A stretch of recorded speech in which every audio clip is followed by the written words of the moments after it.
नमस्कार दोस्तों, कैसे हैं आप लोग। उम्मीद है आप लोग अच्छे से होंगे। बिहार बीएड एंट्रेंस 2024 का काउंसलिंग प्रक्रिया शुरू हो गया और आप लोगों का रैंक कार्ड भी आ गया। आप लोगों ने रैंक कार्ड देख भी लिया होगा। इसमें जनरल रैंक जिसको यूआर रैंक या सीएमएल रैंक कहते हैं और साथ ही साथ इसमें कैटेगरी रैंक भी होता है। तो हम आज कट ऑफ रैंक पे डिस्कस करेंगे कि आपको किस रैंक पे कौन सा कॉलेज मिलेगा। चाहे सरकारी कॉलेज का कट ऑफ रैंक का बात करें, आज सरकारी कॉलेज का यानी कॉन्स्टिट्यूएंट कॉलेज का कट ऑफ रैंक का बात करेंगे, प्राइवेट कॉलेज का कट ऑफ रैंक का बात करेंगे, जिनका 50,000 से लेके 1,30,000 तक रैंक आया है, तो उनका एडमिशन कैसे होगा, इन सब बातों पे चर्चा करेंगे। तो चलिए शुरू करते हैं। कट ऑफ रैंक बताने से पहले एक विशेष बात आपको बता दें। यहाँ पे आपको थोड़ा सा टाइम देना पड़ेगा, 7 से 10 मिनट टाइम दीजिएगा, तभी पूरा कहानी समझ में आएगा, नहीं तो आप भटकते रह जाइएगा। क्यों कह रहे हैं समझ लीजिए। बिहार बीएड एंट्रेंस का काउंसलिंग प्रक्रिया खतरनाक है, गंदा है। गंदा क्यों है? जिनको फर्स्ट राउंड में कॉलेज मिल गया उनको सेकेंड राउंड में मौका नहीं मिलता। आपको फर्स्ट राउंड में एडमिशन लेना है तो लीजिए, नहीं लेना है तो नहीं लीजिए। तो काउंसलिंग प्रक्रिया को अच्छे से समझना है, उसके लिए एक अलग से वीडियो भी बना देंगे। और जितना भी है आपको सेकेंड राउंड के हिसाब से चलना है। जिनको सिर्फ सरकारी कॉलेज लेना है और सेकेंड राउंड तक उनका रैंक आ रहा है तो वो सिर्फ सरकारी कॉलेज ही डालिएगा, तो उनको सरकारी कॉलेज मिल जाएगा। और जिनका अच्छा मार्क्स है हो सकता है उनको सेकेंड राउंड में कॉलेज मिल जाता है, लेकिन प्राइवेट कॉलेज भी मिला दिए तो नहीं मिलेगा। तो सारा बात चर्चा करेंगे, ठीक है। तो चलिए शुरू करते हैं। अगर सरकारी कॉलेज का कट ऑफ रैंक का बात करें तो यहाँ पे देखिए, जो यहाँ पे कैटेगरी लिखा हुआ, यहाँ पे मेल, यहाँ पे फीमेल, फिर सेकेंड राउंड का लिखा है, फिर यहाँ पे हम आपको कॉन्स्टिट्यूएंट कॉलेज का बताएंगे, फिर प्राइवेट कॉलेज का, फिर यहाँ पे 50,000 से 1,30,000 के वालों को क्या ऑप्शन है। जो जनरल कैटेगरी से आते हैं, मेल हैं, बॉयज हैं, अगर उनका 280 तक सीएमएल रैंक जनरल रैंक है तो उनको फर्स्ट राउंड में कॉलेज मिल जाएगा। जो फीमेल हैं उनका अगर 2700 तक जनरल रैंक है तो उनका एडमिशन हो जाएगा सरकारी कॉलेज में। जो बीसी कैटेगरी में आते हैं, जिनका मेल है 400 तक रैंक है, फीमेल है तो 3,000 तक रैंक है, तो उनका एडमिशन हो जाएगा। ईबीसी कैटेगरी में वो मेल है तो उनका 460 तक जनरल सीएमएल रैंक है तो उनका एडमिशन हो जाएगा। फीमेल है तो 5,000 तक जनरल रैंक है तो उनका एडमिशन हो जाएगा। जो एससी कैटेगरी से आते हैं वो मेल है तो उनका 1750 तक, 1 से लेकर 1750 तक रैंक है तो उनका एडमिशन सरकारी कॉलेज में हो जाएगा। जो फीमेल है वो उनका 11,000 तक रैंक है तो भी उनका एडमिशन हो जाएगा। यानी 1 से लेकर 11,000 तक सीएमएल रैंक है, एससी कैटेगरी से फीमेल है तो उनका एडमिशन हो जाएगा।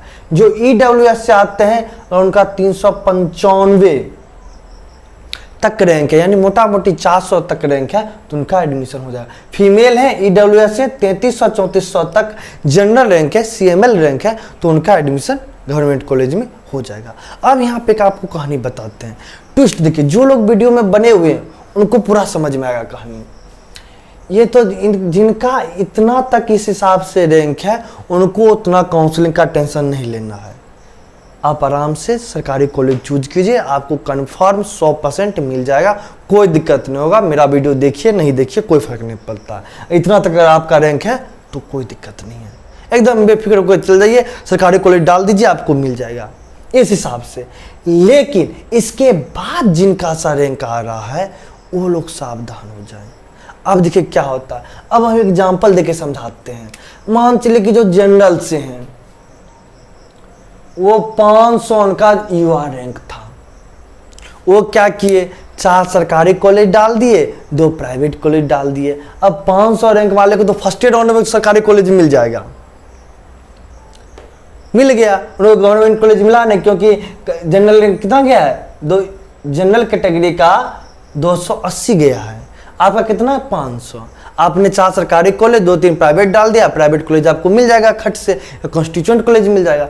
लेकिन अगर वही आप सिर्फ सरकारी कॉलेज डालते, उसके बाद फर्स्ट राउंड में भले ही ना मिले, आपको सेकेंड राउंड में मिल जाता, आपके मजे ही मजे। तो ये पूरा काउंसलिंग प्रक्रिया आपको डिटेल से समझाएंगे। तो ये आप यूआर रैंक सेकेंड राउंड का आप लोग को मस्ट जानना जरूरी है। जिनका अगर इतना तक रैंक है उनको भी सरकारी कॉलेज मिल सकता है, बशर्ते आप काउंसलिंग सही से करें। यूआर रैंक में यानी जनरल कैटेगरी से जिनका CML रैंक 600 है उनका एडमिशन हो जाएगा। फीमेल है तो उनका अगर 6750 तक रैंक है तो भी उनका एडमिशन हो जाएगा। BC कैटेगरी से देखिए, मेरा 3 साल का एक्सपीरियंस है, इस बार तीसरा साल है। देखिए ये डाटा हमने संजोग से जो ऊपर वाला पेज है वो 2023 में कैलकुलेट किए थे और नीचे 2024 के लिए कैलकुलेट किए हैं।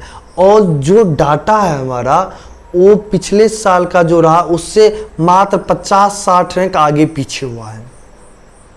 इस बार भी होगा क्योंकि इस बार एडमिशन लेने के लिए लोग ज़्यादा इच्छुक हैं, तो थोड़ा सा कट ऑफ रैंक आगे पीछे जरूर जाएगा, लेकिन हाँ 100 से 150 मैक्सिमम जाएगा। तो आपको पेशेंस रख के थोड़ा सा पूरा कहानी समझ लें। जो BC कैटेगरी से आते हैं उनका 920 तक रैंक है, बॉय है मेल है, तो एडमिशन हो जाएगा सेकेंड राउंड तक। जिनको इतना सेकेंड राउंड तक रैंक आ रहा है कि मतलब इस कैटेगरी के हिसाब से, वो लोग सिर्फ सरकारी कॉलेज डाल के अपना एडमिशन करवा लेंगे। हाँ थोड़ा सा रिस्क रहेगा, ज्यों आप इस रैंक के नज़दीक रहेंगे थोड़ा सा रिस्क रहेगा, क्योंकि इस बार हो सकता है ज़्यादा लोग इच्छुक है एडमिशन के लिए। और फीमेल है तो 6900 तक रैंक है। EBC है तो उनका 950, फीमेल है तो 8800 तक का।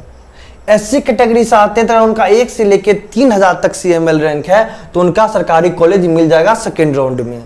और जो SC कैटेगरी से फीमेल है उनका 23000 तक एडमिशन हो सकता है। जो EWS से आते हैं तो उनका 900 CML रैंक है और फीमेल है तो 6000 तक CML रैंक है, तो उनका सेकेंड राउंड में एडमिशन हो जाएगा। अगर थर्ड राउंड होता है तो मोटा मोटी समझिए कि इसका थोड़ा 600 900 इस तरह के हिसाब से चल जाएगा। ये 6750 से तो 10,000 चल जाएगा, क्योंकि काउंसलिंग प्रक्रिया खतरनाक है। तो पूरा सावधानी से करना, एनालिसिस करके करना है कैसे काउंसलिंग करना है। अब थोड़ा सा कॉन्स्टिट्यूएंट कॉलेज का बात कर लें। इतना तक रैंक है, आपको सरकारी कॉलेज डाल के काउंसलिंग कर सकते हैं। हाँ थोड़ा सा आप जो इस रैंक के जो नज़दीक है उनके लिए रिस्क रहेगा, हम पहले क्लियर कर देते हैं। आप हमारे टेलीग्राम चैनल उपागम एकेडमी को भी ज्वाइन कर सकते हैं। टेलीग्राम पर जाएं, सर्च करें उपागम एकेडमी, एक ग्रुप मिलेगा, उसको ज्वाइन कर लें, वहाँ से आपको इन्फॉर्मेशन मिलती रहेगी। और काउंसलिंग जो भी अपडेट होगा, BPSC शिक्षक भर्ती परीक्षा से भी जो भी अपडेट होगा वो भी आपको मिलते रहेगा। टेलीग्राम पर जाएं, सर्च करें उपागम एकेडमी। अब थोड़ा सा कॉन्स्टिट्यूएंट कॉलेज का बता दें, इस पे हमने कैलकुलेशन किया है। आप जो जनरल रैंक से आते हैं उनका 11,000 से 12,000 तक रैंक है, तो उनको कॉन्स्टिट्यूएंट कॉलेज मिल जाएगा। फीमेल हैं तो 36,000 37,000 तक रैंक है, तब भी एडमिशन हो जाएगा कॉन्स्टिट्यूएंट कॉलेज में। BC कैटेगरी में है तो उनका 12,450 तक रैंक है, तब भी एडमिशन कॉन्स्टिट्यूएंट कॉलेज में हो जाएगा। फीमेल है तो 40,000, BC कैटेगरी में फीमेल है 40,000 तक रैंक है, तो भी उनका कॉन्स्टिट्यूएंट कॉलेज में एडमिशन हो जाएगा।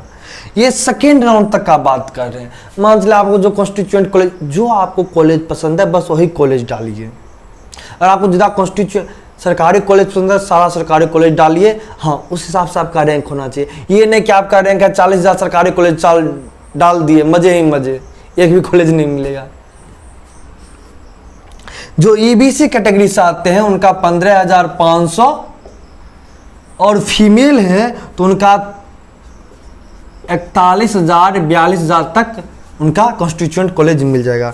जो SC कैटेगरी से आते हैं तो उनका 16,300 तक रैंक है, तो उनको SC कैटेगरी से कॉन्स्टिट्यूएंट कॉलेज मिल जाएगा। फीमेल हैं, सॉरी यहाँ पे एक डाटा मिस्टेक हो गया, सॉरी पहले EWS का 15,675 है और फीमेल के लिए 40,162 है। EWS कैटेगरी से जो आते हैं अगर उनका 15,675 तक रैंक आ रहा है तो उनको कॉन्स्टिट्यूएंट कॉलेज मिल जाएगा। फीमेल है तो 40,162 तक उनको कॉन्स्टिट्यूएंट कॉलेज मिल जाएगा।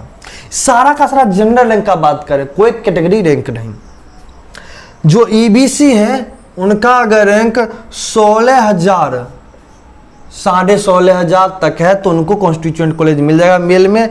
अगर वो फीमेल हैं तो उनको 44,000 तक अगर CML रैंक है तो उनको कॉन्स्टिट्यूएंट कॉलेज मिल जाएगा ईबीसी फीमेल को। जो SC कैटेगरी से आते हैं उनका 22,000 तक रैंक है तो भी कॉन्स्टिट्यूएंट कॉलेज मिल जाएगा। फीमेल हैं तो यहाँ पर देखिए 68,000 तक भी रैंक है तो भी एडमिशन हो जाएगा। फीमेल है तो 68,000 तक भी रैंक है तो उनका एडमिशन हो जाएगा। कहानी से अब मान चलिए वो SC फीमेल है, अब उनको पता है कि मेरा कॉन्स्टिट्यूएंट कॉलेज 40,000 तक भी रैंक मिल जाएगा तो आराम से कर लेना है, इसमें कोई दिक्कत नहीं है। हाँ, और देखिए इसमें एक बात और है, हर कॉलेज का कट ऑफ रैंक डिपेंड करता है, तो हम अलग से किस कॉन्स्टिट्यूएंट कॉलेज का कितना कट ऑफ रैंक जाता है वो भी आपको बता देंगे। एक उसका अलग से वीडियो बना के आपको बता देंगे किस कॉलेज का कितना कट ऑफ रैंक जाता है, किस प्राइवेट कॉलेज का कितना कट ऑफ रैंक जाता है वो भी आपको बता देंगे, क्योंकि हर कॉलेज का अलग अलग डिपेंड करता है। यहाँ पे ध्यान रखेंगे, आपको जो कॉलेज चूज करना उसका कॉन्स्टिट्यूएंट कॉलेज देख लेना। हमने सिंपल सा कहा है कि पहले काउंसलिंग वाला वीडियो देख लीजिएगा तब काउंसलिंग करना है। प्राइवेट कॉलेज का कट ऑफ रैंक क्या जाता है, सिंपल सा कहानी है, अगर आपका रैंक 70,000 तक CML रैंक है, 70,000 तक CML रैंक है तो आपको कोई भी प्राइवेट कॉलेज में एडमिशन हो जाएगा। हाँ, कुछ प्राइवेट कॉलेज में एडमिशन होगा, हमने पहले भी बताया कि हर कॉलेज का कट ऑफ रैंक अलग अलग डिपेंड करता है, तो लेकिन ऑन एवरेज आपका 70,000 तक है तो कोई टेंशन की बात नहीं है। हाँ, अब जिनका रैंक 70,000 से लेके 1,30,000 40,000 तक है वो लोग क्या करेंगे, तो उनके लिए बहुत सारा ऐसा कॉलेज है जहाँ पे कट ऑफ रैंक 1,00,000 तक जाता है। माइनॉरिटी वाले हैं उनका cut off rank CML rank 1,20,000 30,000 जाता है तो वहाँ भी एडमिशन हो जाएगा। तो हम ऐसा अलग से आपको बहुत सारे कॉलेज चूज करके उसका अलग से सेपरेट वीडियो बना देंगे। आपको जो कॉलेज पसंद है उस कॉलेज को चूज करके एडमिशन ले सकते हैं, काउंसलिंग कीजिएगा, आपको कॉलेज अलॉटमेंट हो जाएगा। तो उम्मीद है आपको आज की वीडियो पसंद आई होगी, अगर पसंद आई है तो सब्सक्राइब कर दीजिएगा तो आपको नोटिफिकेशन मिलते रहेगा और जो भी अपडेट होगा वो आपको मिलते रहेगा, आगे आपकी मर्जी। तो चलिए आज के लिए इतना, धन्यवाद।